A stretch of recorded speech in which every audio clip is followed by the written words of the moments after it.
Here's why I'd never go back to painting underglaze on bisqueware and what I do instead. Once a piece has gone through that initial bisque firing, all moisture has been pulled out of the pot. It has a chalky, dry surface, so you can imagine it absorbs the paint really quickly. Imagine having to redip your paintbrush like every stroke. Now on the flip side of this, I paint on greenware when pottery is in the leather hard stage. It is firm, but there is still moisture in the clay body. And since underglaze is like a version of pigmented clay in its simplest explanation, it blends on very easily. When painting on greenware, it's also a lot easier to go in and correct mistakes either by scraping them off or adding paint over, and then carving in fine line details. This is something you can't do on bisqueware.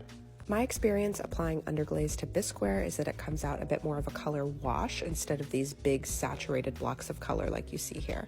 Since the paint dries so quickly, there's usually not concern for a lot of running, but again, that depends how much you apply, how long you wait until adding the overglaze, and how that glaze recipe interacts with the underglaze.